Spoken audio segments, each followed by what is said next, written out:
Ladies and gentlemen, welcome to your number one horror podcast on Pornhub, Getting Off. I am your host, the patron saint of podcasting, the Warden Matt Ritter, and I'm here with my co-hosts this evening, back for the second day in a row. She's hosting the Sheely Showcase Inside the Mind of In the Crowd and Storytime with the hardest working woman in podcasting today, the goddess of guap or gangland, whichever one you decide. White Beauty.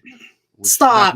With the book Black Beauty, Cater Tot, Potato Cake, the sun through which is shown through the revolving door at the mall. That's not what it is. Katie Robux. Katie Robux. Guys, I don't have money. I don't know what Kinder Care. Stop. Miss Katie Kinsey, baby. Hi, Jesus. Hi, Katie. And Hi. Making his return to Getting Off after a little bit of a hiatus. We had to wait till we got past the Christmas season, so he was free to do this. Yes, sir. He is 1/3, technically, of Young Kings Wrestling, host of The Havoc Hour, and the only BBC with a PhD, Dr. Reek Baker, BBC. What's going on, Reek? What up? What up? I forgot my stethoscope because I'm just gonna play in at this point. I mean, you did drop the doctors in earlier. Yeah. So. I felt like it was just appropriate. You know? Yeah, that's true. We all know that won't happen. You won't even take your shirt off. Me, Katie, or Reek? I'm assuming he's talking about this. Oh, yeah. I didn't see this. Hi, Vince. Oh, okay. That's how we do things around here. Also, we did not coordinate all wearing black. I think technically your shirt's Reek's blue, isn't it, Reek? Or is that just this is a dark blue? Yeah. 90% of my wardrobe is black, so same. Yeah, that's just how that worked. Black, red, it's all in the rotation. But I mean, I guess we're gonna talk about getting blacked a little bit back in the 70s. That is not why we're here, though. Technically, maybe when we get into it, we are here to talk X and Pearl and review this. This is something that Reek has wanted to do, like I said, for like a month now, and we finally got our schedules together to get this done. So we are here. But before we do that, Katie, Is there news and rumors? Yes. Okay, so the one that's been literally, like I said, on this, I do these on little post-it notes to make my life easier. Scream 7 has no director. He said, fuck this shit. I'm out. See you guys later. Because everyone kept blaming him for all of them leaving. So, like, he said, I'm done. So, at this point, I don't want the movie. No. Nah, you gotta dead it. Because why at this point? Exactly. Everyone that we care about in the franchise is no longer involved. Now the director has quit. Like, no. Yeah. No. I don't want it. Scream 6. What a great way to end the franchise, guys. Can you believe? Well, the thing is, they all end on that type of a note that it could be it. Like, they don't typically drop nuggets of, well, this could be next. They just have their tropes that let you know that they may make another movie, but you could put a pin in that, honestly. Yeah, we don't need it anymore. Like, even if you wanted to do something and go back to Sydney, it's like, it doesn't make sense. It just doesn't. I don't even think she wants to, at this point, would she even want to come back? Like, no. She would just basically be like a plan B or C. Well, that, and I mean, with them off the project, you got plenty of money freed up now, but depending on where they're shooting the movie, plan B might not be an option. Well, that too. Boo. I'm just, Boo. Yeah, Boo no, this like man. just direction, production, too many changes, too many moving parts. I'm not feeling it. Yeah. I really just don't want the fucking movie anymore. Unless they were gonna fantasy book the ideas that I had, and I thought I talked to y'all about that before, but they ain't gonna do that. So no, I don't want it. Listen, I'll tell you this right now. Katie's all like, I don't even want Scream 7. If they say Matthew Lillard's coming back for Scream 7, she doesn't give a fuck. That's a different fucking story. I'm not talking about Matthew Lillard in any way, shape, or form, and I love that man to death. I've met that man. Twice. All I'm saying is no director, no actresses. If they say Matthew Lillard's on board, Katie's like, give it to me. I don't care. Just Stu Macher, I'm in. Yep. How If easily it's Stu Macher and the twins, I'm in. I don't need anybody else. Okay. I hear you. What else you got, Katie? We're getting we can basically call it like the mega powers combining, I guess. Atomic Monster and Blumhouse have now joined forces and now are under one roof. Okay. So all the horror movies recently-ish, besides A24 stuff, which we'll talk about later. Yeah, so like everything recently, like it's all going to be under just like one umbrella now, which I don't see that as a bad thing. No, I don't either. Hold on a second. Continue. Well, but I mean, Blumhouse been like quietly trying to do their own like horror MCU. So yeah, I mean, plus I can't off the top of my head I can't think of horror movies from Atomic Monster, but like I know that it's a big thing. Like they're one of the bigger ones. I didn't even Atomic. What movies Atomic Monster make? I've never heard of that before.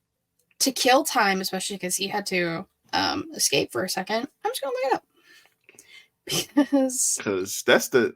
I'm gonna be totally honest. That's the first time I've even heard of the name Atomic Monster. I thought that's an energy drink. Really? No. Oh, I love Monster. They're Malignant, Lights Out, Annabelle, The Conjuring. Apparently, yeah.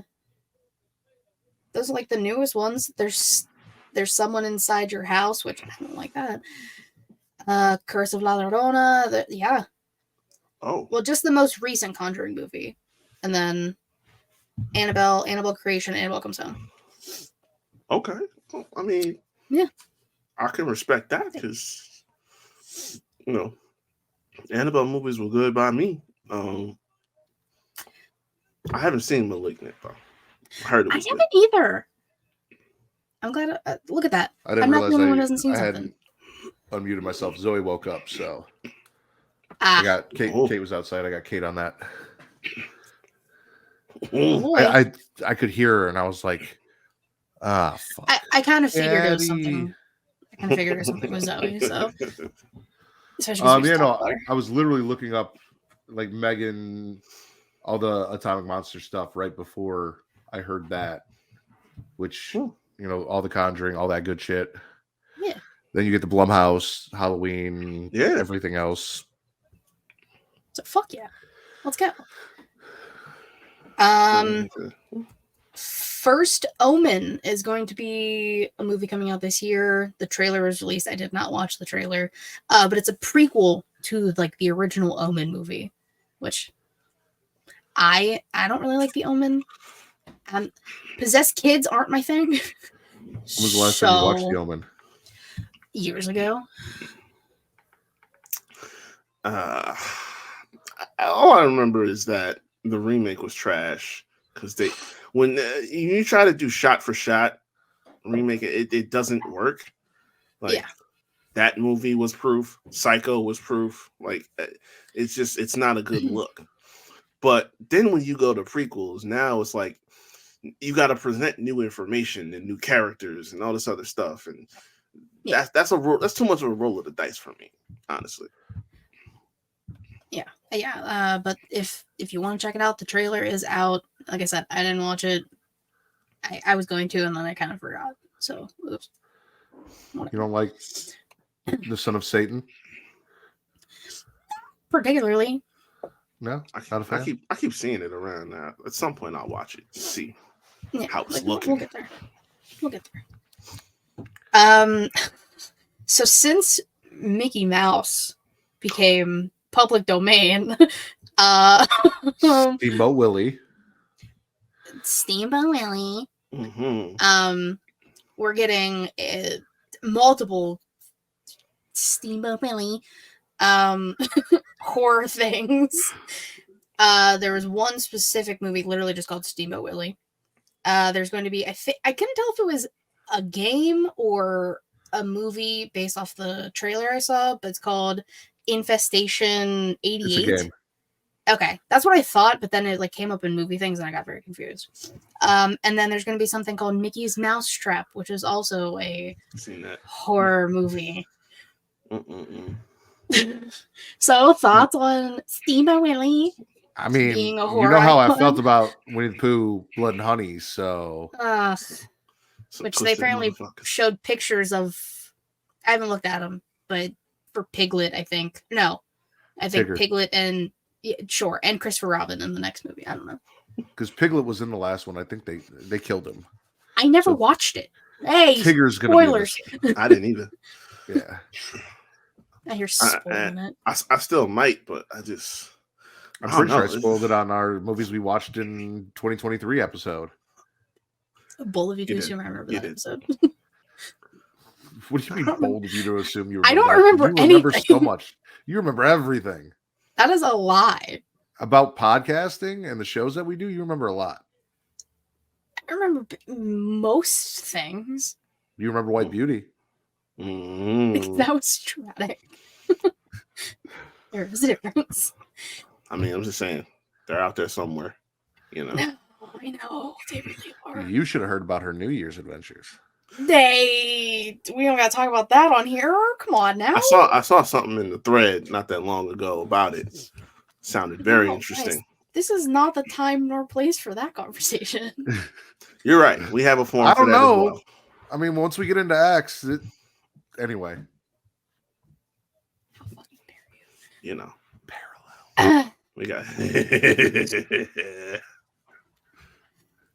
Twisted Metal Season 2. Things we know. It's mainly going to be the tournament because this is y'all's thing. We talked about it when we did the episode. I was coming into this fully blind. I have like a vague memory of my brother playing the game and all of this shit. So I took a screen grab off of Bloody Disgusting because they're the best. The second season will be devoted more to the Twisted Metal tournament itself, wanting to explore the various dynamics between all the different drivers for Calypso's tournament. And then this is from the, I think, director. I'm excited for fans to see these characters come to life and see what makes them funny, what makes them heartbroken. I think it's going to be fun to dive into these characters. We introduced a lot already. Preacher, Bloody Mary, John, Quiet, Watts. It's going to be fun to put them all in a single place at the tournament, have them interact. And then there's also going to be, I wrote this down and I really can't see it now. Mr. Grimm and Axel are also going to be in this season. okay. They were teased at the end of the first season. They had the board with the participants, and they were on the board. They was. Oh, so something about Axel, because it's also in the same screenshot. Is Axel the motherfucker that got the arms for wheel? I seen the picture. Yeah. So, yeah. Smith admits there may be some minor tweaks needed to bring Axel to life. How do you get a guy strapped into two giant wheels into the show?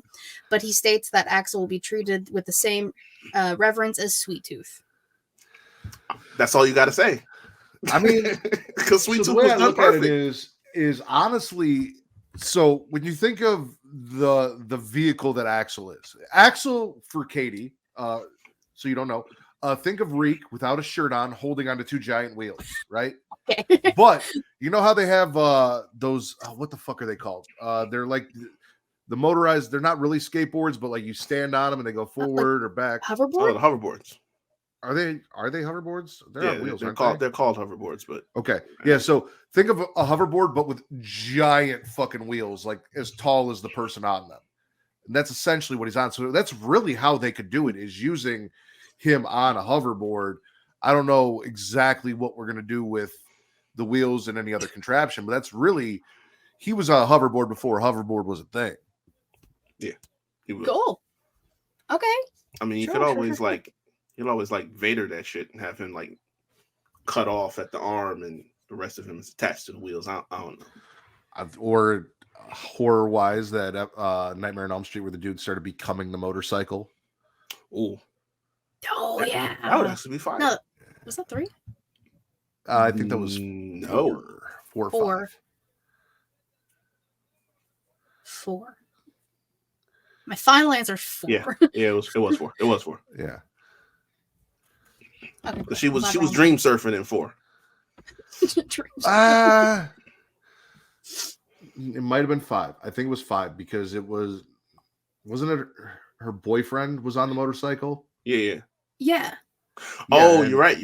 It is. They had sex at the wait. beginning of 5. He got her knocked up. It was 5. Yeah. Oh yeah, it's the dream child. And he almost I'm so glad died. we all figured this out. Yeah, I'm so glad shit. we all figured this out together as a team. Last thing I have. Jacob Elroy, or whatever the fuck his name is, dude from Saltburn, dude from Euphoria, is now replacing Andrew Garfield as the monster in the new Frankenstein movie. I don't know why. I just saw this today. I watched Saltburn, by the way. I told Matt I was not going to watch this fucking movie because we watched the trailer and I said, what the fuck is this? I watched it. It's a movie. The last scene is very entertaining. So if you watch the movie, or if you just watch the end with no context, just go for it. It's very fun. Yeah, so he'll be in that movie. Mia Goth's in it. Oscar Isaac. We're going to talk Mia Goth. Yes, we are. Yes, we are. So that's kind of why I brought it up, because I knew that she was in the movie. Who's making Frankenstein? Is that still whatchamacallit? Hold on, let me look. I don't remember. There's a lot of Frankenstein going on right now. You got Lisa Frankenstein coming out. You've got the one with what the fuck is her name? It's basically like Frankenstein, but or maybe Bride of Frankenstein. I don't know. You're talking about Carla? Carla. In Lisa Frankenstein? No, I don't know how to. no. I don't. Okay, Lisa Frankenstein is a movie, but there's another movie that's out now with she's famous as fuck. Easy A. Emma Stone. Emma Stone, where she's basically Frankenstein's monster, but also has the brain of a 13-year-old and sleeps with the Hulk. It's a thing. Oh, Pure Things. There we go. Yeah, there you go. Pure Things or Poor Things or something like that. Poor Things, I think, which is essentially the Frankenstein story. Yeah. Guillermo del Toro is directing this one. Sounds about right. Okay. Because I know he loves his monsters. Frankenstein and Dracula and whatever is all like Universal, I think it is. Yeah. Mm-hmm. Universal monsters. Yeah. So it's like, I guess this is another attempt at that. I seen William Dafoe was going to play Nosferatu too. I'm so fucking excited. Which low key scares the shit out of me because I'm excited. Like, just the first time I ever saw Nosferatu scared the shit out of me. And then I think about William Dafoe playing him, and it's like, it only makes Jesus sense. Christ. It's a scary dude. Before we get into the main part of the show, because I believe, Katie, that was all the news and rumors. Yes, sir. Ladies and gentlemen, I want to thank you for watching us, whether you are watching us live at twitch.tv/creationworld, where if you have an Amazon Prime subscription, you have Prime Gaming. If you have Prime Gaming, you link it to your Twitch account, you get a free sub every month. Katie gets one of those regularly, but we could use one over here, if not 5. So use your free sub, support the Creation World and everything we do, whether it's Creation Conversation, Smack and Raw, or the show Getting Off. Or if you want to sub to Katie in more ways than one, you can go sub to the She Leads Showcase Twitch. You can also sub to Botch Spots and Cheer Shots. Any of your favorite content creators, use that free sub. Don't let it go to waste. Support your favorite content creators here on Twitch. We would appreciate it. You can also go to youtube.com/Creation World, where it is free to like, to subscribe, to comment. Katie, what does that do? Boost the algorithm, helps find new listeners. That is correct. And I need new listeners. I want new listeners because, like X, Katie, what am I? You're a whore. I am a whore. I am a whore for your likes, for your comments, for your views, for your listens. I am here to do anything to entertain you. So I need you to do that. And I need you to flick the bean. hit that notification bell up top. Get notified every time we go live Monday through Friday for the Creation Conversation, which comes back this Monday, every Saturday, 11 p.m. Central, midnight Eastern, for Smacking It Raw, except maybe this upcoming weekend, because we'll see. Snow and stuff, and my co-hosts are not available, and I got to find an alt, possibly. Both of them called off on me. And getting off every other Sunday, so not, well, right now, currently, this Sunday, but not next Sunday, the Sunday after. All of that is available at youtube.com. Flick that bean, and while you're flicking that bean, hit that notification bell, get notified, so you don't miss a single thing that we do. Yeah. All right, guys. Yeah. No. Now, with all that said, we are here to talk A24's X and Pearl, Ty West's X and Pearl, Mia Goth's X and Pearl, because she plays like 12 characters, 3 technically, but you know. You guys want to you chronologically or release order? Up to him. I'm about to say, since it's technically a prequel, we could start there.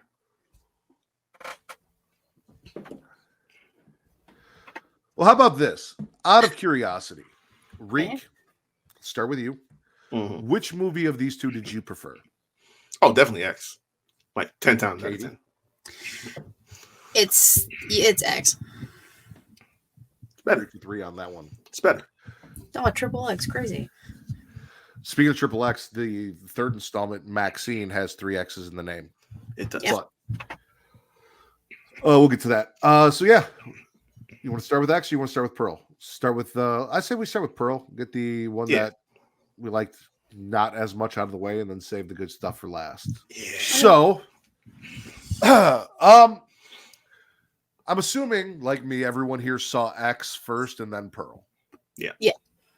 Was this the movie that you guys thought you were getting after watching X? Hell no. No, but like, I was kind of okay with it. Because, I mean, think about the times that the movies take place. Kind of makes sense.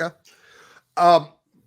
Positive notes on Pearl. It is an absolutely beautiful movie. The colors are bright and rich. The reds are so red. Everything fucking pops. That's my color, baby. If you like The Wizard of Oz, this is a Wizard of Oz-esque horror movie. It so is. Basically. And that's all, because like, I thought about it a little bit when I first watched it, and then I rewatched it today, and that's all I kept thinking about. Like, this Dorothy Gale looking bitch every time. Not just that, but think about this: when she's riding her bike to go the first time like to go see the dude, she looks just like hat and everything. I know. She thinks she's Dorothy, but she's really the bitchy neighbor / wicked witch. She's really the Wicked Witch of the West. Yeah. Like, no, trust me. This was a horror stage play, an opera. Like, fucks the scarecrow.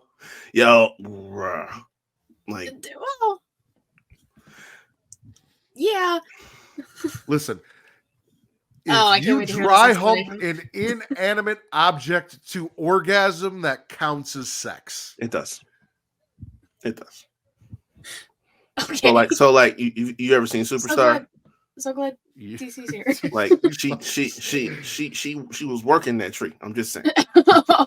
I forgot about that fucking movie. Molly Shannon was working that tree. That's all I'm saying. That's yeah. Yeah. So this was not the movie that I thought it was going to be. For those of you unaware, this is a prequel, as Reek mentioned, to X. Focusing on one of the characters in X and her origin story, because during that movie she says Superstar was crazy. It was there are a lot of parallels between her and one of the main characters in X, so we're getting kind of like how Pearl became the 90-year-old murderous nymphomaniac that she is, 100 whatever year old. She looks old as fuck. Nymphomaniac that she is in X. And she's married, to a man in World War One because they keep calling it the First War, so I'm just going to assume that that's the one. You know, they're overseas. Sure. It's probably not the Civil War because that didn't go overseas. Nah, that was home. You know, it was around. I think they said 1918, so that's World War One. Yeah. You're right. So he left her. He's rich. She thought this was her escape from her sad life on the farm. Her dad got gonorrhea or chlamydia or something. I don't think that's what he got. The man's a vegetable. Let's just put it that way. Listen, he wasn't moving. He wasn't talking. He was I'm just saying, Katie, getting chlamydia in 1918 is not the same thing as getting chlamydia in 2023. All right, like that fucks with your brain. Back then, it was a deal. Like it was a serious deal. I don't know if there was a chlamydia pandemic back then. Apparently, there was a pandemic. Dude had something, and the mom said, "Oh, you're gonna be." Like she called her whore and said she was going to bring home disease like her dad did. So like that's where I took it. Like dad came home with an STD that fucked up his brain. No, it wasn't that shit. But well, like, was it Mitzi calls it the germ, and like they keep referencing like Spanish influenza and shit. But like, let's talk about that for a second. So correct me if I'm wrong. This movie was shot during the pandemic. Yes, I think so. Yeah. It was a perfect way to utilize the shooting restrictions and having to wear masks and everything that they had to do for this movie into the movie. It was genius. And to parallel the idea of a movie about a pandemic in a pandemic, or when a pandemic exists. Majority of them scenes were empty. Like it was only a couple people in the shots. In the theater, and like someone's coughing in the back, and she looks, and then she chugs the medicine real quick. I didn't even catch that someone coughed. I was just like, this chick is sitting here sipping fucking morphine in a movie theater for shits and giggles. Right. Some twisted shit. So anyway, Pearl, our main girl, is living on her parents' farm. Dad is wheelchair bound. A vegetable. Yeah. Mom Basically. Is a crazy German frigid bitch who is unhappy with how her life turned out and is trying to, you know, possibly ruin her daughters, but also like it's one of those things where like as a parent where you've lived through so much disappointment, you don't want to watch your kids go through that. So you're trying to meter it out. We find out later that she also knows that her daughter's fucking nuts and is terrified of her daughter. So that's part of it too. Like I said, Howard, her husband, is at war. Her sister-in-law and mother-in-law are rich and living up the lives that she wished she could live. Instead, she's murdering geese after putting on dance performances and feeding them to gators, her pet gator in the pond. Yeah. Just normal farm girl things. You don't often see people that give Norman Bates a run for his money, but god damn. So we'll talk more about like the farmer's daughter trope that used to be a thing, isn't really a thing anymore, but used to be a thing, especially back in the 70s. In that, but she is essentially actually a farmer's daughter. Anyone else think it was weird that this grown-ass married woman is? I understand Dad's a vegetable, but like just bathing in front of Dad repeatedly. Yeah, that was and fucking with him, like choking him in his chair, naked from the bathtub. But that's what I'm saying. Like, listen, she's crazy. Giving Norman a run for his money. Like, I'm telling you, the father's damn near dead. I don't know. I feel like there was something there too, but it's just like, I don't know. She's just a different level of twisted. Like, because between that and all the illusions that she was having throughout the movie, like seeing certain shit, like, I don't know. It's one of the times where you got to like try to discern what was real and what wasn't. It's a slow spiral. Like you see her murder the goose and then feed it to the, and you're like, okay, you see a little bit of the crazy. And then as the movie progresses, more and more and more of the crazy spills out. Mia Goth gets a lot of credit for this, for her acting in this movie, because it's basically because she's fucking phenomenal. You know, she carries this movie. Like nobody else did anything significant in this movie, so this was purely on her. I give the mom a little bit of credit. So like I was gonna say the mom too. Well, yeah, that's true. The best outside of the kills and teasing feeding dad to the gator. The two best parts of the movie are the fight between Pearl and her mom at the dinner table, where the mom goes off on Pearl before getting set on fire, and the monologue that Pearl has where she's talking to her sister-in-law, pretending it's her husband. With sister-in-law, was like, just pretend I'm Howard and say whatever you'd want to say, and she basically divulges how fucking crazy she is. She's like, well, we'll talk about the things that she's done. All of the things that she's done. But no, you're right. Like, Pearl's monologue at the end, towards the end, whatever you want to call it, is so fucking good. Like, they don't really pan away from her except like maybe twice. And that's all just Mia Goth giving it her all, and I love that. And then earlier in the movie, when her mom is just screaming at her, the visceral screams, which Mia Goth's screams are blood chilling. Like, it's scary. Like, I don't want to hear that ever. little bit of Carrie in there. A little bit. I'd say that. Like her vocal cords must have been fucked after these. We're gonna talk about X and why we all preferred X, but like X has got some reminiscence of some of our favorite, or maybe some of our less than favorite horror movies. We've talked Wizard of Oz. Wizard of Oz meets Carrie a little bit here, and even I guess a little bit of Psycho, or a female version of American Psycho, I guess. Oh, for sure. Yeah. So because of the fact that what Patrick Bateman, that the whole that you have to question whether anything in that movie even happened. It's like, and the facials that him and me got to do. Yep. Right. They was killing that. The monologue, that scene. But I give anybody credit that can hold a face like that smile she's at throughout the whole credits. Like, she's standing there with the aggressively getting worse in tears and holding that smile throughout the entire credits rolling. Like, yeah. It was unnerving. That's crazy. It really was. Yes. It's terrifying. So here's where we're at. So Pearl wants to be a dancer, right? She goes to the pictures, the movies. She watches the cabaret girls kicking and dancing, and that's what she wants to do. She wants to be famous. She believes that there is more for her in this life than being on a farm. She thought marrying Howard was going to get her out of this life. And then Howard went to the war, and she's upset with him because of that, because he didn't have to and he chose to. Her mom is forcing her to kind of give up her dreams and help, because this is reality. Those are dreams, and we need to live in reality, because that's mom's from Germany and it's a whole thing. Pearl is fucking crazy and delusional. We talked about the fact that she, had a whole romantic fling with a scarecrow that she dry humped to orgasm, which I will say over and over and over again. But not only that, so like she's dancing with it, she's singing with it, she's kissing it. It has a very human face, which was creepy as shit. Creepy. And then at some point she goes, "I'm married," and freaks out and throws the scarecrow down, but then says, "Shh," and then gets on top of it and rides it to orgasm. So like she snaps out, like she's romancing a scarecrow, but then she's like, "How dare you? I'm a married woman," and then still dry fucks its brains out, or her brains out, in the middle of a cornfield. It's straw out.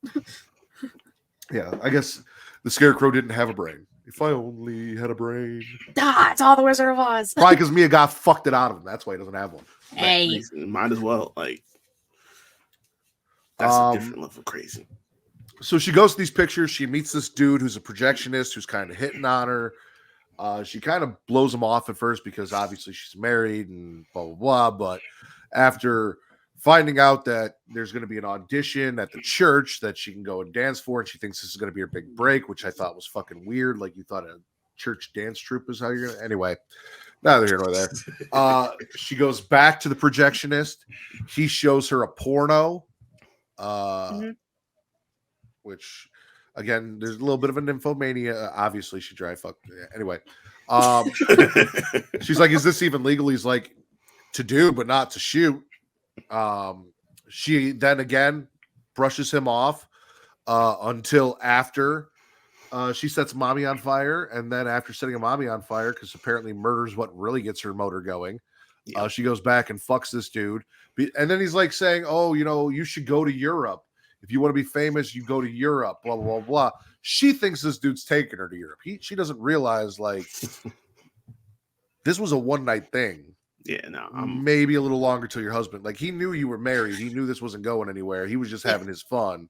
Right. He brings her home to where we find Dad terrified. She tries to fuck him in the house where Mom is in the root cellar rotting away. Life. Yep. No, she was cleaning. Well, no, she was still set on fire. Yeah. No, there was their dog in the cellar. What do you mean? Until they get to the barn, and then he asks what their dog's name was, and she goes, "We don't have a dog," and completely fucked everything up. Then she loses her shit because he sees exactly what Mom said in the fight, that they're going to see how crazy you are. You can't hide it. And when they do, they're going to be as terrified of you as I am. You'll never be what you want to be because there's a darkness and evil inside you. And the best I can do is keep you on this farm and keep you away from everybody before it leaks out, blah, blah, blah, blah. And she goes off and stabs him in the chest with a fucking pitchfork as he's getting in his car trying to get the fuck up out of there. Yeah, man. He wasn't moving fast enough, champ. Like, you never should have walked in that house.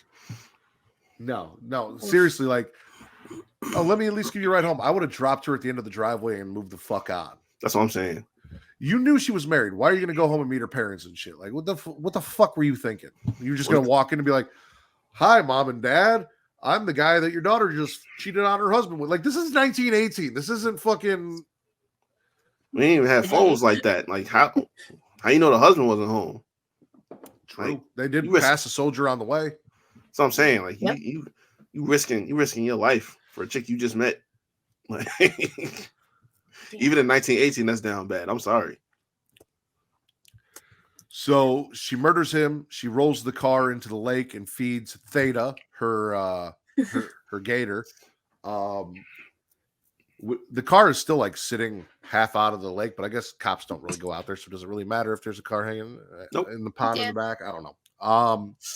Then she goes and gets Dad all cleaned up, murders him with a pillowcase because she originally was gonna like feed Dad to the gator, and she's like, "I feel bad abandoning you, so like I need to get rid of you essentially, so that I don't feel bad about abandoning you because I can't do this anymore. I can't live this life anymore. I'm meant for more." But Mom catches her and stops her. Well, now Mom's dead in the root cellar. Died from her burn wounds and being thrown down the stairs twice. So nothing's there to protect Dad. So Pearl's like, I got to off you. I got to dance. I got to go dance at a church. Murder before church. That's what I always say. Oh, yeah. Isn't that the motto? Come on. Right? Theoretically, the church loves murder. Neither here nor there. In the name of God. So she kills Dad. She goes to her dance audition. She is so confident. Her sister-in-law's there who had told her about it, and she's very nervous. She goes in there and she dances her little heart out. She kills it. She fucking kills it. Let's call a spade a spade. Pearl murders it. In her mind. Hey. What's up, Tommy? She did great. Hi, Tommy. She did phenomenal. The random war scene happening in the background, kind of fucking weird, but that's what I'm saying. It was in her mind. Oh, he don't even care about us. He's straight to you. I mean, he started with "Hello, gorgeous people," and then specifically right. Katie. Yeah. So there's a whole war scene going on in the back as she's dancing. She gets done. She's killed it, and they're like, you know what? We're gonna pass. Next, and she's like, I'm sorry, what? No, we're good. We're gonna pass because they wanted someone younger and blonde. Which fuck that. But you know something? This how you know she don't have no real friends because nobody tell her that. Yeah. Oh, thank you. What about Reek? You don't love Reek? Oh, okay. That's fair. That's fair. That is fair. Trying to get his points in. Okay. You're gonna have to speak more Spanish than Ola. You've had about 3 months now to read that Rosetta Stone. You got to do better than Ola. My advice is get your money up. She don't deal with broke people. That's all I'm saying. Doesn't Kanye West have a song about that? He does. Ironically enough, it's almost 20 years old now. Hey, Kanye West is on my Deadpool. He is. Oh yeah. Oh, y'all tripping around here. He was my wild card. I was hoping Katie. Oh shit. My Spanish is a little rusty, I'm gonna be honest. All right, so anyway, we're gonna get back to the movie before I say something. I hate you. So yeah, they want someone younger, they want someone blonder. She loses her shit. This is her, because like she told her mom, I'll go, I'll do this, and if they don't take me, which in her mind there was no way they weren't gonna take her, then I'll come back, I'll live life on the farm. It'll be what it is. It's fine. It is not fine. Because when they reject her, she full on psychotic break. It's over for her. Yeah. Sister-in-law comes out. Honestly, I don't even know if like the sister-in-law actually got the part, or if she was just saying it because Pearl was like not taking. I didn't get the part for an answer. But like honestly, I think Mitzi did get it. I'm about to say because ain't nobody else was blonde out there. Well, that and it's like, why come back and talk about it at all? Let's just change the subject. Let's talk about something. Didn't really something talk more. about it though. Like Mitzi's like, I'm sorry, blah blah blah. Let me take you home. And they're talking about Howard, and then we get the monologue. Yeah. Where she's like, I fucking hate you, Howard, for leaving me here, and I've done terrible, bad, murderous things. I know you don't want to hear about how I fucked a projectionist and blah blah blah. Like the whole time, the sister's like, that's my brother you cheated on. What do you mean you murdered people? I think I should leave now. What the fuck is going on here? But Pearl just keeps going and going. And she finally, she got her head down stuff. So like you could have just like slid out the table. Gotta go. Just take off for the door. I mean, she fully committed to like her sister-in-law being Howard, though. So like, props to her. And I feel like in her head, she was talking to Howard. Like her sister-in-law wasn't even there. But then, she had divulged too much of her master plan, her evil plans, and you can't just let someone live after you tell them that you've murdered 3 people and cheated on her brother. Like that. That's not thing. Mind you, also, loose ends got to go. The entire time there's a cooked pig rotting on the front porch because the mom refused to take charity, so they just left it out there. Yeah, it's got maggots and shit growing in it. That's a whole thing because like everyone sees the rotten pig, and like first the projectionist before he gets murdered, he sees it and he's like, that's kind of weird. And then, he did, bro. It's like red flag. I don't know. Was that not a thing in 1918? Like, I mean, it's red a farm. Flags. I guess a rotting pig on a farm isn't that big of a red flag. Not on the front porch though. Not on the front porch, and not like a done up pig. It wasn't like just one they slaughtered in a bag. Like, no, it was like well cooked and all this shit. No. Like it was not. This was not in a position where it should be. If you're gonna see a rotten pig, you're gonna see it on the side of the road or like in somebody's backyard. Like you right at the door seeing like. Yeah, like they didn't even she didn't even try and hide it. Like they did nothing with it. Well, listen. When you're killing your mom, your dad, the guy that you cheated on your husband with, Goose, you got to feed your crocodile. You got a dance audition to prepare for, so you got you got that routine down packed. Like you don't have time her schedule's full. Up. Like exactly, there's a lot going on. She's booked. So anyway, booked and busy. Mitzi sees it and she's like, "Is that the pig that my mom brought?"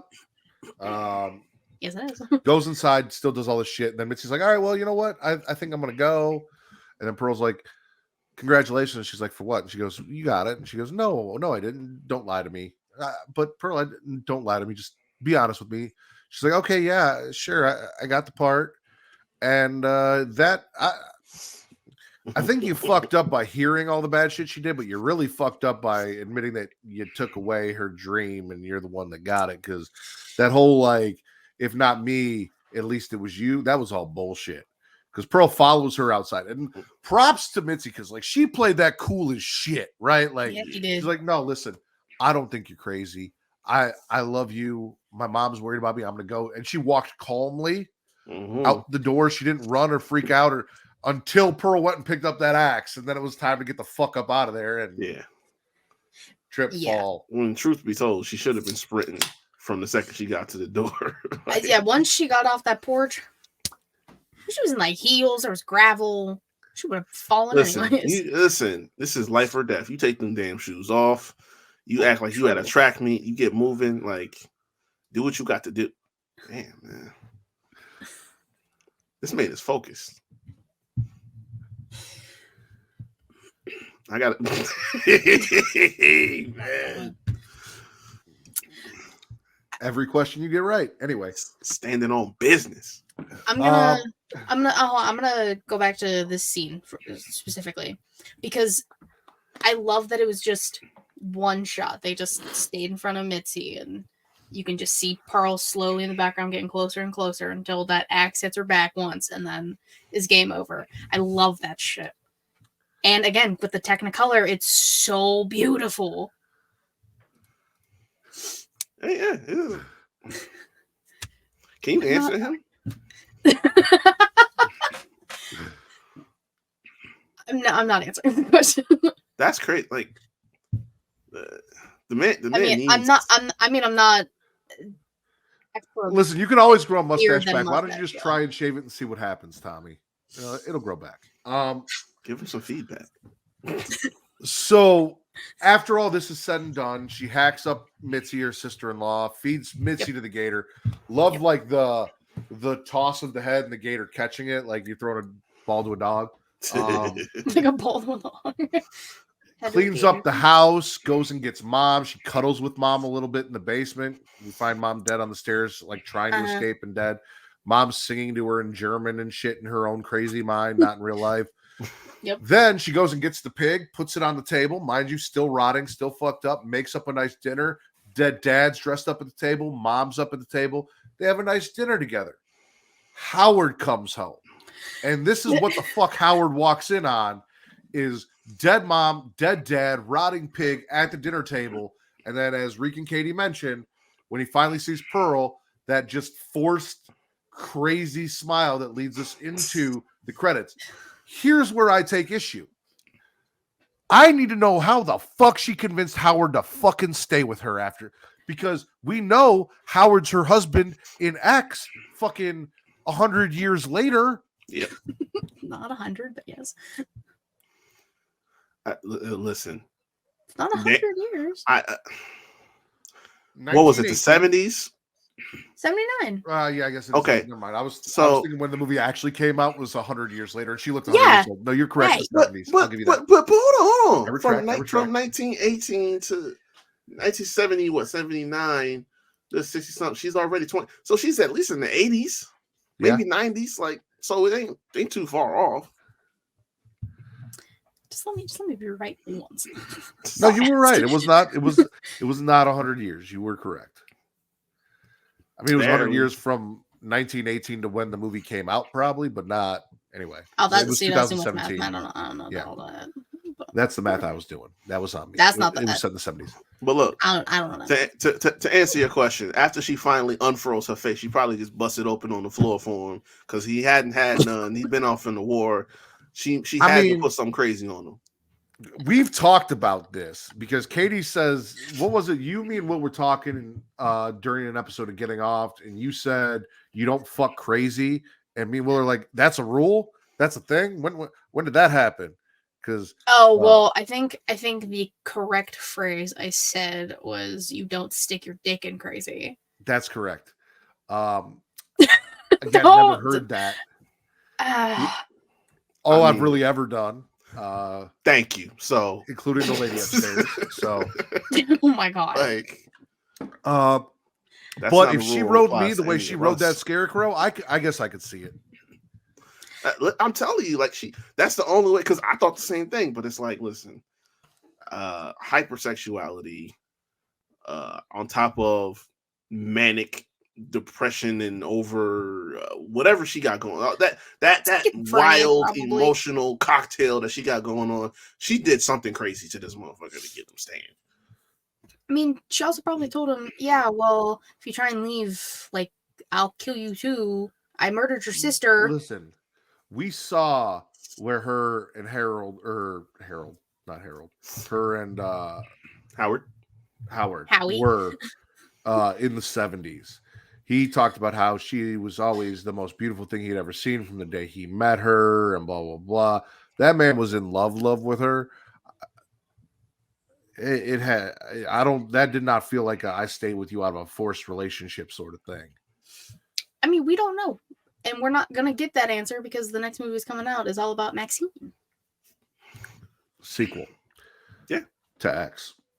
Yeah. We said a lot of nice things about this movie, but in all honesty, this is not really my cup of tea when it comes to horror. Like, we praised a lot of it. There is a lot of like acting wise and visual effects and all of that, blah, blah, blah. Mm-hmm. But like, as a horror movie, this isn't really my cup of tea. This wasn't horror to me or what I enjoy in horror. I much prefer what we're going to talk about next, which is X. Because while Pearl was a little bit of Wizard of Oz mixed in with American Psycho and Carrie, X was essentially what if Texas Chainsaw Massacre and Texas Dildo Masquerade were one and the same. Yay. And Katie really liked this movie compared to Pearl, but did not like that analogy, but she knows I'm not wrong. No, see, I know you're not wrong, but like, don't ruin this for me. Of course.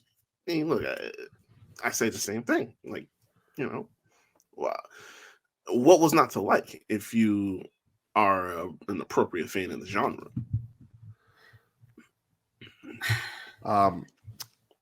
I will be back. I'm going to let you two guys talk about this real quick. Okay. So we are on X. Talk X. I'll be right back. Yes, sir. Cool. Well, this is the most this has been my show in one episode. This is crazy. I mean, you do it everywhere else, so why not? Yeah, I mean, true. So I don't even know how he'd even want to start this conversation. What would you like best about it? I mean, again, it's acting. Brittany Snow kills it. She's so funny. She was. Also, just randomly throwing in a little bit of singing. I was like, okay, sing some Landside. All right. Mm. Sure. Why not? Yeah, she was on point in it. What was dude? I can't remember his name. Was it Kid Cudi? Or what was dude's name? That was the black dude in this movie. What, Jackson? That's a great question. I actually don't know. It was Kid Cudi. Yeah. What? I know. Really? Yeah. Because he went under his real name, but I looked it up. I'm like, wait a minute. I know I've seen him. I've heard him somewhere. It was Kid Cudi. I know this motherfucker could act, but I've seen this movie twice. You know that was him? No. I love learning. I love learning information. Day and night. There we go. I mean, yeah, like everyone, like Jenna Ortega. Come on now. Yeah. Before Scream. So this only came out like a year before Scream, right? Or was it the same year? Was it? It was 2021, right? The Scream was 2022. Yeah, it was the same year. You're right. But which one did this one actually come first? I feel like I looked this up last time and I forget. But so 2022. Can I get a day it came out? Hold up. It might have been around the same time frame. March 18th. Wait, no. X. It was 2 months after. That's insane. Because Scream came out in January, I remember, because I took my sister to see it. I really thought X came out in 2017. No. It came out 2 months after Scream.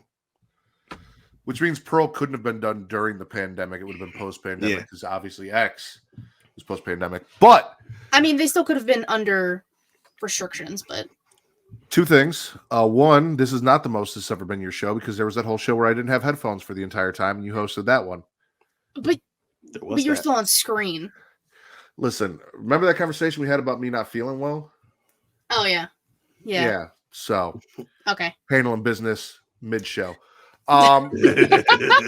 Here's how we're gonna do this, ladies and gentlemen. Okay. X, as I said, Texas Chainsaw Massacre meets making a porno. We have a crew. We have Wayne. We have Bobby Lynn. We have Maxine. They're all coming to do a porno with Jackson, Kid Cudi.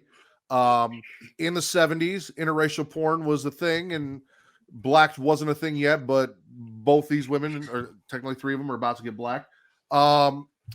Wayne is technically dating Maxine, but he's also producing porn. He left his wife for Maxine, and there's a whole discussion about after I saw the way she fucked. Of course, I see why you left your wife for her. From Bobby Lynn, who, again, Brittany Snow, fantastic, and finally got to see her boobs, which has been something that was on my naked celebrity bucket list for years. Right? So props to that. Since John Tucker, you heard me? Texas Chainsaw Massacre porn. That is correct. Okay. Impressive. So they rent this house so that they can go shoot a low budget horror movie. RJ and his girlfriend, Lorraine, are the ones shooting the film. Lorraine is doing the sound. RJ's shooting it. He's like, you can make a good dirty movie. And Lorraine's kind of against this whole thing. She's like, I didn't think this is what we were doing. What are we doing here? And RJ fucks up and kind of talks up this whole thing. And then because I don't know if you guys saw the silhouette when he was standing in the doorway of what, at least, I don't know if it was Kid Cudi, but what what Jackson had. You can see it hanging down right above the knee. There, just the outline, the silhouette. You don't want to let your girlfriend see that and watch the way he pleases two other women, knowing what you're packing there, RJ, and expect her. So, getting off track. So they're going to shoot this porno at these people's house. They have no idea that Howard and Pearl are fucking nuts and that Pearl's a nymphomaniac. They're just like, oh, we're going to go here. We're going to shoot this porno. It'll be a good time. Yeah. They're doing the whole farmer's daughter thing, which was a thing back then, blah, blah, blah. Black guy's car breaks down, walks into a white farm, couple farmer's daughters, fucks them. Going to be a good time. The whole idea was this is going to be on VHS. This is going to blow up. We're going to be like the first ones to put porn on VHS, which, mind you, as the number one wrestling podcast on porn, porn is really the first thing to do a lot of that stuff, like digitally streaming, DVD, Blu-ray, VHS. Porn kind of sets the standard for what the rest of the movie industry is going to kind of lean to in distribution. Fact. So anyway, we get to see Bobby Lynn get fucked by Jackson. We get to see Maxine get fucked by Jackson because she's the younger, hotter sister that, Bobby Lynn's always jealous of. Pearl sees Maxine, gets a little turned on, reminds her of herself because Mia Goth is playing both Pearl and Maxine, and then Pearl as later. So all three characters. She plays Pearl twice, young and old, in prosthetics as old, and then also Maxine. Goes down, watches Maxine fuck Jackson in the barn, gets really turned on, and as we've talked about, when she gets horny, she gets murderous, and when she gets murderous, she gets horny. These are exclusive. One and the same. Yes, there's no difference between these two. After the first day of shooting, Lorraine's sitting down and she's asking questions like, oh, well, if you guys are in love, how can you, be okay with this? And RJ, again, being the idiot that he is, speaks up. He's like, oh, well, it's different when it's on camera because then it's just work. And it's like, dude, you need to shut the fuck up. He's not getting it. It's about to be a bad Sunday for you, bro. Yo. We know it's Sunday because that's what the back of her panties said. Yep. So after all of this, Lorraine turns around. She goes, "I want to do a scene," and RJ's like, "No, why not?" "Well, because you can't." Says who? "Well, me. It's my movie, and you can't just rewrite a movie midway through. What about Psycho?" "Well, Psycho was a horror movie. This isn't a horror movie." She goes, and Wayne tries to talk to him. He's like, "Listen, you might as well let her do it, because if you don't let her do it, she's just going to do it anyway, and she's going to do it out of spite. And who knows how many other guys she's going to fuck besides this. Just let her do it and get it out of her system." RJ's still not feeling it. Ends up, they don't even really give him a choice. Dude just walks in and she's already ready to get dick down. They just hand him a camera, and dude's just like, fuck. Has a cry in the shower as everyone's sleeping. He's ready to get the fuck up out of there. He's taking the film with him. Fuck these people. You fucked my girlfriend. You made me watch. And props to RJ for that. Because, like, I couldn't do it. I couldn't do it. Man, look, he did it to his damn self. He did it to his damn self. First off, number one, you don't bring a good girl with you to some bad, influence shit. Okay? You bring a good girl with you to anything. A porno shoot, a drug deal, whatever, something. She's going to get enticed by the bad things that are going on. At the very least, she's going to get enticed. He is not a cuck. See, here's the deal. And I've had to do this many a time. Oh, boy. A cuck is specifically someone who enjoys and gets turned on from humiliation while watching their significant other have sex with someone else. Right. Yeah. A hot wife is someone who just gets turned on with their wife having sex and there's no humiliation involved. Someone who just catches their wife cheating and then flips shit and says, "I'm getting the fuck out of here." That's just a normal person. Yeah, it's just normal. Yeah. Or a sucker. But, But no, this as much as I agree with Reek, here's the thing. And this is how I would have done it. When Lorraine said, "I want to do a scene," it's like, well, if you're fucking, I'm fucking. And there are two girls here. So here's your, you want Jackson? You can have Jackson if I can have Bobby Lynn. But if I can't have Bobby Lynn, you can't have Jackson, because we are in a relationship and everything is 50-50 equal. If you're getting dick down, I'm dicking somebody down. That's how this works. And if you're not okay with that, then we're out. Yeah. Okay. So bringing that up, Lorraine poses the question before she's like, "I want to be in the movie." Like, she says, talking to all of them, if you're in a relationship, why are you okay with this? Would you, these are all hypothetical situations, would you be okay if your significant other did porn?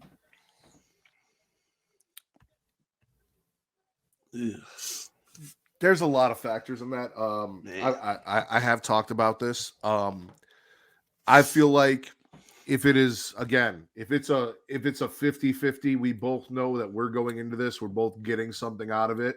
It's not just like, hey, we're going to do this, and then we go somewhere and Kate's got 50 dudes trying to bang her, and I'm sitting there in the corner with nobody interested in me. Like, that's going to be an issue. But if we are on the same page, if we both know that we're going in with, say, another couple or something like that, this is something that we've discussed and talked about and set boundaries of what we are and aren't comfortable with, completely different story. So it all kind of depends on the dynamic. Okay. But again, as long as she's having her fun and I'm having my fun, I'm okay with that. If you're having your fun and I just got to sit back and suck it up, not okay with that. That's when we get a divorce, because at that point, then for me, that's cheating.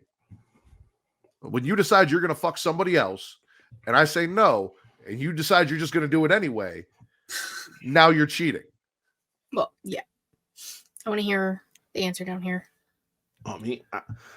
Everybody's answering. I don't know. It's like, it's just something about, going to bed with somebody that's just openly getting nuts busted on their face. Like, I don't know how I feel about it. Like, that don't bother me none. Like, calm down. I agree. It should be, some equal footing. Like, we gotta have strong understandings about this, because there's plenty of porn stars that are married. You know what I'm saying? They make this work. But yeah, I don't know. It's got to be like airtight. Like, I gotta have something going on. You know what I'm saying? Like, it has to be somebody that is exclusive or whatever. Like, you got somebody that you work with or whatever. Or I got somebody I work with. Something for everybody to be on the same page because it can't be uneven because that's when it's going to start to kind of be like, all right, this ain't cool no more. What I meant, Reek, when you said going to sleep with someone who's getting, I'm one of the people who's like, I don't care how many people the person that I've slept with has slept with, as long as when I sleep with them, I'm doing what I can and they're satisfied and they're happy with me. It doesn't matter how many dudes they've been with. It doesn't matter how big the dicks were before me. None of that shit. Mm-hmm. As long as what I'm doing is good enough for you, yeah, that's all that matters. I don't care if it's been 200 dudes or 2 dudes. That doesn't matter to me. I don't care about your past. All I care about is what's going on with us. And as long as I'm keeping you satisfied, that's all that really matters at this point. If I'm not and there's an issue, then that's a whole different story. So yeah, no, I got you.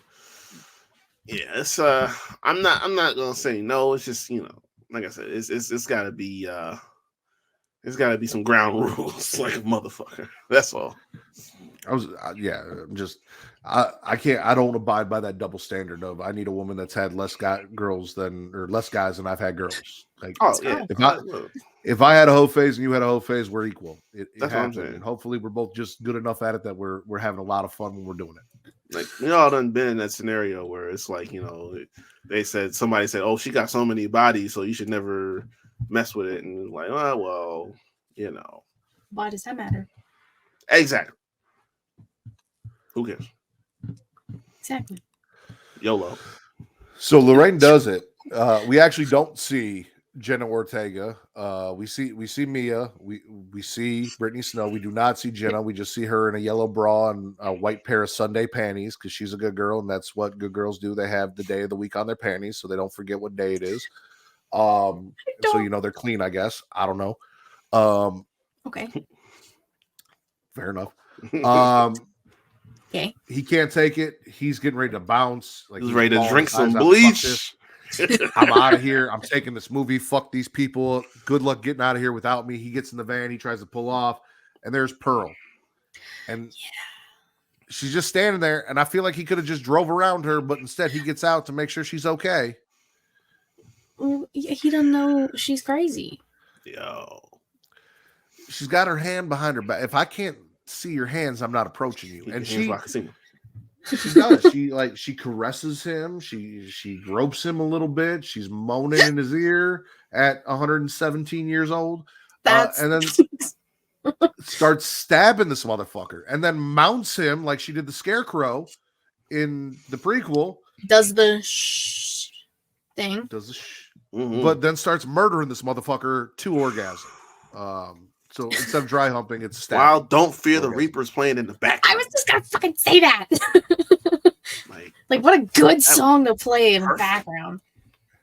That's when shit really. It takes an hour for this movie to become a horror movie. But that's what I love about like that. Yeah, no, I didn't say that in a bad way at all. Oh yeah, I know. But like it's the same thing I'm saying about Texas Chainsaw, because like if you go into either of those movies without watching the trailer, you spend the first 40-45 minutes thinking like, oh, what's going on here? Like this is just some basic shit going on.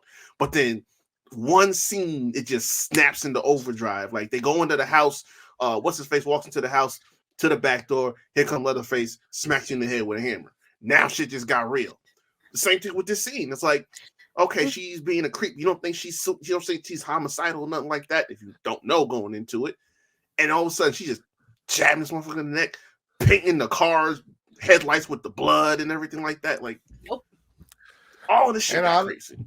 Honestly, I feel like, because we talked about it, I feel like Texas Chainsaw Massacre was a very big influence on Ty West, period, because also you look at the way that they did the prosthetics for Pearl and for Howard, and it very much looked like Grandpa from Texas Chainsaw Massacre. We also talked about like the dinner scene and them sitting around the table with the corpses sitting around the table and all of that, and the rotting food, and very Texas Chainsaw Massacre-esque. This was set in the 70s, just like Texas Chainsaw Massacre was. Yeah. Was with Michael Bay, it was technically still kind of in the 70s. So I know. A lot of influence there, despite Katie's feelings about the Texas Chainsaw Massacre franchise. Like movies. But you like stuff inspired by it. So like silver lining. Yeah. Because this is different. I make no promises. I'm crazy. Also, once she watches Steamboat Willie, she's going to have a whole new set of skills dressed up as a mouse to murder you at Disney. At least let you watch her kill you? Like, why would she kill you? What did you do? I'm just the delusional bitch. I don't know. Kind of like Pearl? Nah. Hey, the Lulu bitches stick together. That's all I'm gonna say. Nah. All I know is from the little bit of knowledge I have about Katie, everyone that I know of that Katie has had sex with is still alive. So there's that going for them.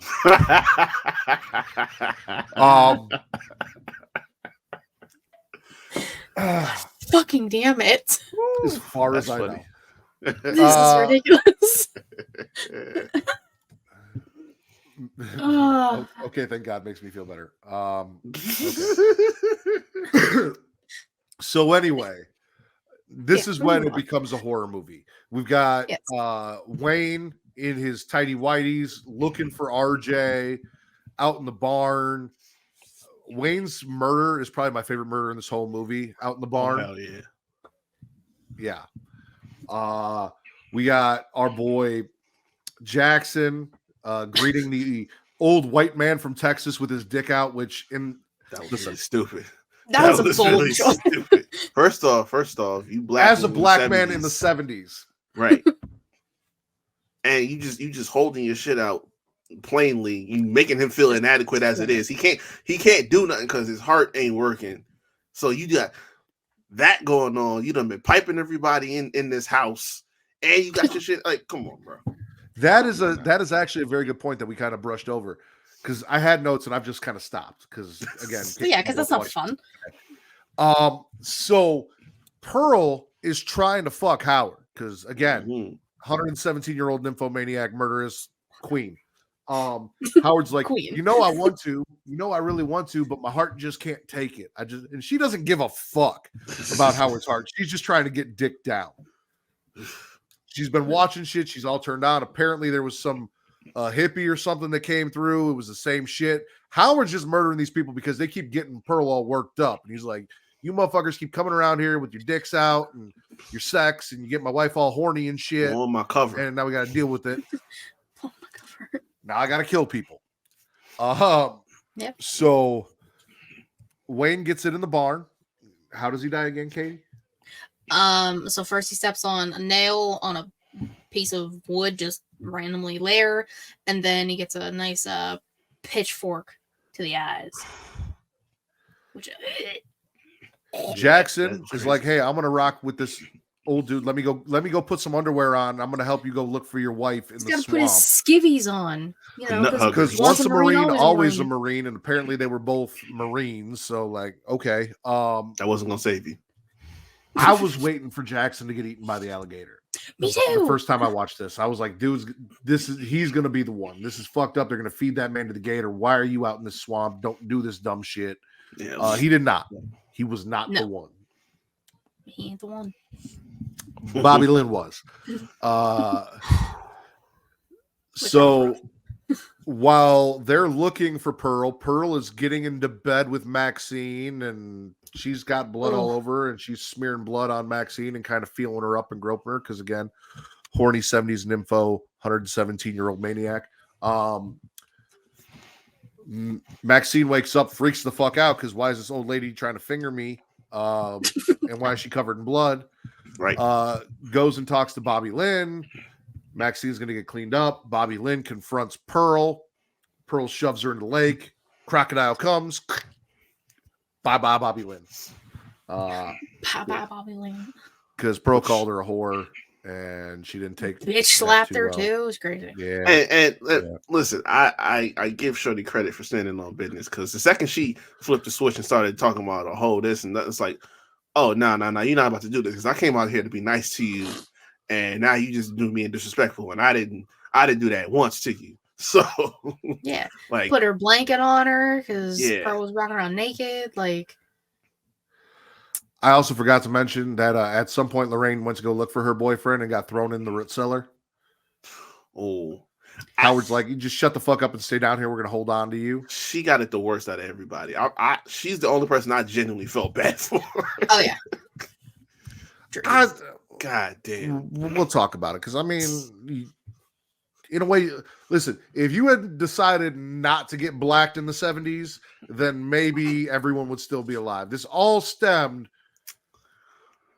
Maybe like you guys would have all been together in the house. It would have been 6-on-2. They're 177. Like you're you guys just had a adding better numbers chance. now. Not important.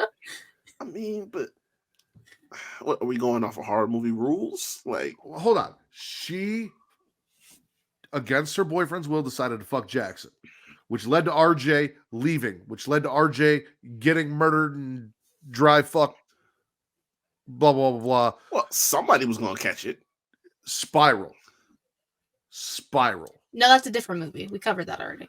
Wayne went to go look for him. That's how Wayne got dead. With Wayne gone and RJ gone, it just left the women in the house so then Pearl could go in there and feel up Maxine. Like, it's all domino effect, all starting with the fact that she decided, I saw a giant dick and I want that inside me. I've never seen anything like that. Somebody would have catch it. Somebody would have caught it because, like, at some point in time, because she was just wandering between her house and in the woods and the barn over there with them. Like, at some point in time, she would have been wandering out. Somebody would have got called out to go look for her. Dude was just the unlucky one because he was depressed and drinking his tears in the moment, and he was the lucky number one that got caught first. But what I'm saying, Reek, is if she hadn't made that choice, they all would have been in the house and it would have been 6-on-2 and they would have had a better advantage because Pearl would have had to go in there with the 6 of them, would have been able to pick them off one by one. Well, RJ should have never called her a prude. Speaking of Jackson and his big dick, did not get eaten by the alligator, but did get shot. Yeah, it was fucked up. Yeah. Right to the chest. But Because racist white men in the 70s. Listen, the look in his eyes was when you know you needed to walk away because the conversation just turned tense for no reason at all, and he was acting oblivious to it the entire time. Like, ugh. They showed up at that house, and this dude backs Wayne out of the house with a shotgun. Yeah. And y'all saw it. At that point, you should have known this is not the old white man I want to fuck with. Nope. Honestly. Hang out with, help find his wife. Just let him do his shit. Go out there. Hope you make it. See you in the morning, bro. That's what I'm saying. Like, I don't care whose car it is. I'll walk. Like, y'all got this. I'm sorry. Find another fucker. Ain't gonna be. We're out in the country. You know he's killing snakes left and right. Then you show up with an anaconda hanging between your legs. This is just that's what natural for him. That's what I'm saying. It's 3 dudes here. One of y'all can take my spot. I'm out. So Wayne gets the pitchfork in the barn. Yep. Jackson gets shot in the swamp. Yep. Bobby Lynn gets fed to the gator. Beta. RJ gets stabbed to orgasm out in front of the house trying to escape. Yeah. Lorraine is locked in the root cellar. And Maxine is like trying to wash the blood and disgust of the old woman that felt her up off her. Yeah. Figures out nobody's in the house. Where the fuck did everyone go? Mm-hmm. Stumbles over to the other house, sees that the tire's stabbed, sees dead RJ, starts putting 2 and 2 together. She needs to get the fuck out of here. She's got to find the keys. Here's Lorraine in the house, sets Lorraine free. Lorraine loses her shit after being set free and blames Maxine for her current predicament, runs out of the house, and also catches that shotgun out of nowhere. That was like a clothesline. Like, Dude. God, damn. She got rocked. Yeah, it was fucked up. There was She also deserved some that. dude tied up in the basement with her. I'm pretty sure that was the vagrant that they were talking about. Yeah. That was RJ. Jackson. No, RJ no, was no, spread no. across the fucking Dude, driveway. I'm about to say, dude was hanging up there for a minute. He was decomposing. Like, that wasn't the dude she just caught. Yeah. It looked like RJ. No, so that, like I said, when Howard was having his little discussion and like started turning on Jackson, he's like, "You're just like the rest of them, like that vagrant that came by, blah blah blah, getting my wife all horned up and murderous and blah blah blah." I'm pretty sure that was the dude that was in the basement because RJ at that point was still there and after I think they captured Lorraine is when they're like, oh, we need to clean up these bodies and started dragging stuff. But like Mia Goth saw the blood and RJ spread in the driveway before she went in the house to save Lorraine. So, and then before that happened, she had to be witness to a tragedy. Oh, yeah. So they come back. She's in the house. Howard finally has that. Oh, give him a second. 177-year-old old people sex happened on top of Maxine hiding under her bed. Not 177. Might as well be. No. Mm-mm. I mean, we know how old they were, but how old did they look, Katie? I'm about to say from that vantage point. Decrepit? From that vantage point, 177. Put yourself in that scenario. Does it matter? No, I'd probably just kill myself. They were a combined 316 years old doing 69. Anyway. No, they weren't. Not. No, they weren't. It was missionary. It was missionary. How you know? Yeah, no. Because I saw it. There was a top-down view. He climbed on top. He started feeling up her saggy-ass titties and then climbed on top of her. They were going at it. The bed was bouncing. Maxine had, like, by her face, she had to crawl out from under the bed and get the fuck out of there. Because they came looking for her. And after they came looking for her again. At that point, it's got to be like dust. Like and Howard said, like, his heart can't take it, and Maxine still forced him to do it. Then he had a heart attack, and now all of a sudden, like, so here's Maxine, right? Pearl's like, oh no, my husband, he's having a heart attack. And it's like, why? You murdered everybody I showed up here with. You think I give a fuck about your husband having a heart attack? Literally. Like, why am I gonna have sympathy for you after all the shit you just did? Where the fuck are the keys? Like, you got the wrong one to try to get pity out of right now. So she grabs the keys. Maxine repeats the phrase that she has been saying that is also the phrase that the preacher, the televangelist that we hear over and over again is saying on the TV about how she will not accept this life. She is meant for more, something along that. I'm paraphrasing. Yeah. She will not accept less in life than what she's deserved or some shit like that. Pearl's like, you're just like me. You're going to be sad and alone, and everything that you care about is going to be taken away from you. You're just a whore. We're no different. And Maxine's like, you know what? Fuck you. Has a gun that she's been carrying from the van that they showed up in, goes to fire it. No bullets. No bullets. Pearl picks up the shotgun, lets that thing go, misses the shot, and throws herself the fuck out of the house with that kickback. Yeah. Breaks her hip. Yep. Maxine has the key, Maxine has the keys. She gets in the truck. She's getting ready to get out there. And then Pearl, running her fucking mouth, calling her all sorts of whores and bitches and blah, blah, blah. Maxine throws that car in reverse, backs right the fuck over her head. Should have been talking shit. That double tap. Damn sure should have been talking shit. Just saying. I've been told that before, except the whore part, because I don't talk to anyone.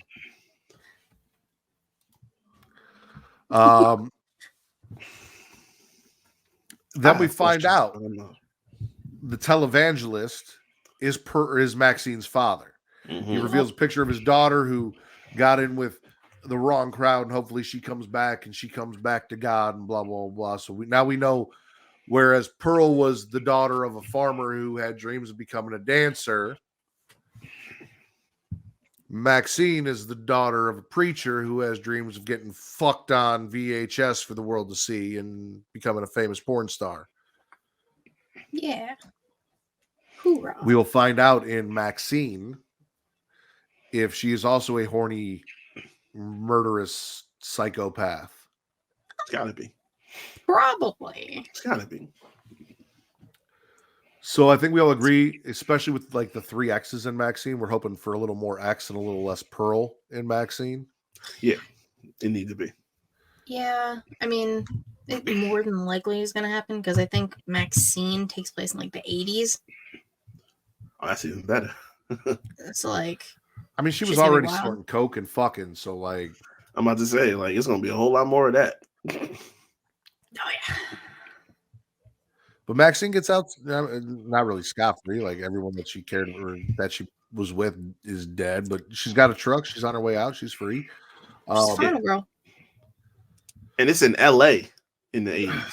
Yep. Yeah. I couldn't remember if it was New York or LA, but yeah. She's gonna So be I'm gonna need them to like do some like Once Upon a Time in Hollywood type shit in this movie. Have her join a cult.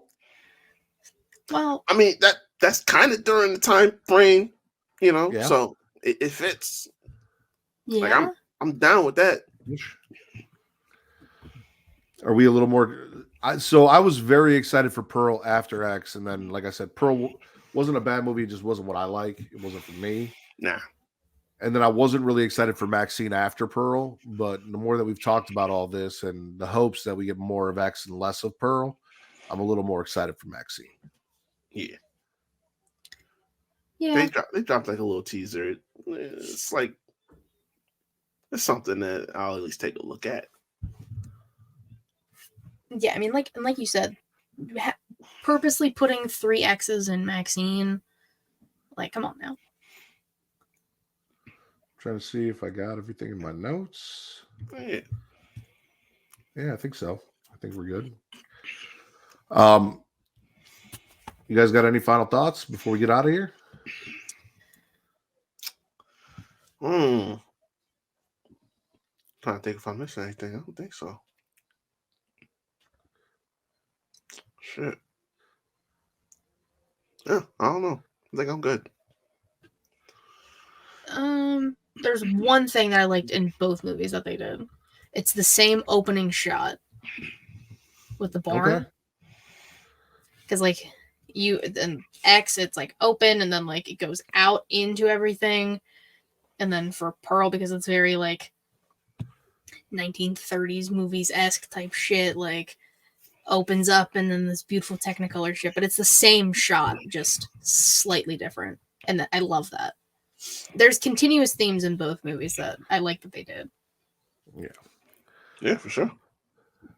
All right. Well, if that is all we got, Reek, please tell everyone where they can find you, Young Kings Wrestling, and everything else that you do. Sure. Y'all can find me at Recap24 on Instagram and on Twitter. You can find the Havoc Hour on all streaming platforms, Anchor, X, Spotify, Google Podcasts. The video versions are up on YouTube. You find Young Kings Wrestling at YK Wrestling on all social media. You find Young Kings Wrestling online on Spotify, Anchor, Google Podcasts, and we don't put full episodes up on YouTube, but we've got some content up on there, some little reactions, some little nuggets and stuff that we put out for the fans and stuff like that. People that love our shit. So go check all that out. Katie? You can follow me on Twitter, KatieRousing13, the link dream about to take all things She-Elite Showcase, twitch.tv/She-Elite Showcase, and youtube.com/She-Elite Showcase, typically Thursday, 6 p.m. Eastern-ish. Patreon.com/She-Elite Showcase, where you get exclusive non-wrestling podcasts every month. It will be coming back this month.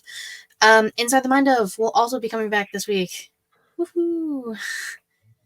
Yay! I'm filming it tomorrow, so I'll get it up Tuesday. It's Adam Bernard. I met him in Detroit. Okay. All right. Super nice guy. So that'll be fun. Cool. Yeah. Inside the Mind of is always good shit. And absolutely go check out the newest episode of Young Kings Wrestling, which will drop tomorrow. As for me, you guys can follow me on Twitter at MyBrothers, for your wrestling content, at Getting Off, this show, for your horror content on X. And then a little bit of both everywhere else at Smacking It Raw on Instagram, TikTok, Threads, and Blue Sky. For Miss Katie Kinsey Bay and King Reek, House of Havoc, first of his name. I am the patron saint of podcasting, the warden Matt Ritter, who has a very fucked up stomach and also has to be up early in the morning, so there will be no post show. This has been your number one horror movie number one horror movie podcast on Pornhub. Let's fuck up.